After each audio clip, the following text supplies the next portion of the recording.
बारिश में सोने वाला ससुराल। गांव में सावन का महीना शुरू हो चुका था। सुबह से ही आसमान में काले बादल छाए थे, जैसे किसी ने नीला आसमान एक बड़े काले चादर से ढक दिया हो। हवा में मिट्टी की खुशबू घुली थी और दूर से गरजते बादलों की आवाज सुनाई दे रही थी। रीना इस बार अपने ससुराल में पहली बरसात का मजा लेने आई थी। रीना का ससुराल एक पुराना मिट्टी और लकड़ी का घर था, जिसकी छत टीन और पुआल से बनी हुई थी। गर्मियों में ये घर ठंडा लगता था, लेकिन बरसात में इसकी असली परीक्षा होती थी। सास चंपा देवी हंसकर कहती, बिटिया, हमारे घर में बरसात का मजा ही अलग है। रीना को समझ नहीं आया कि सास ये खुशी में कह रही हैं या मजाक में। शाम होते होते आसमान फट पड़ा। मूसलधार बारिश होने लगी। टीन की छत पर गिरते पानी की आवाज इतनी तेज थी कि जैसे ढोल नगाड़े बज रहे हों। चारों तरफ से पानी की बूंदें टपकने लगीं। रीना ने देखा कि छत के एक कोने से पानी की धार सीधा फर्श पर गिर रही है। सास ने मुस्कुराते हुए बाल्टी रख दी और कहा, ये तो हर साल का खेल है।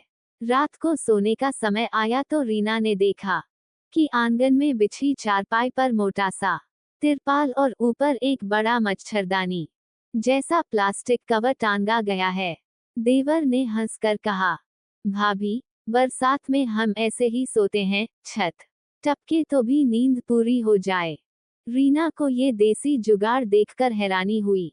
रीना ने चारपाई पर लेटते ही महसूस किया कि बरसात की बूंदों की आवाज किसी लोरी की तरह कानों में पड़ रही है। हवा में ठंडक थी और कंबल ओढ़ते ही सारा शरीर आराम महसूस करने लगा। दूर कहीं मेढक टर-टर कर रहे थे और पास के खेतों से मिट्टी की महक आ रही थी।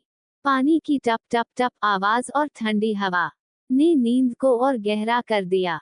रात के बीच में तेज हवा के साथ बारिश और तेज हो गई। तिरपाल पर गिरते पानी की आवाज मानो ड्रम बजा रही हो, लेकिन चारपाई के अंदर सब सूखा था।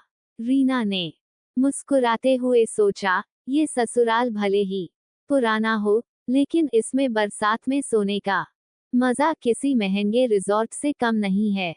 सुबह उठते ही रीना ने देखा कि चारों तरफ हरियाली निखर आई है। पेड़ों से पानी की बूंदें झर रही थीं, खेतों में पानी भर गया था और हवा में ठंडक का ऐसा एहसास था जो एयर कंडीशनर भी नहीं दे सकता। सास ने चाय का गिलास पकड़ा कर कहा, कैसी रही बरसात में पहली रात? रीना ने मुस्कुराकर जवाब दिया, अम्मा, अब तो हर साल बरसात में यही सोना है। कभी कभी खुशियां बड़ी सुविधाओं में नहीं, बल्कि छोटे छोटे देसी तरीकों में छिपी होती हैं।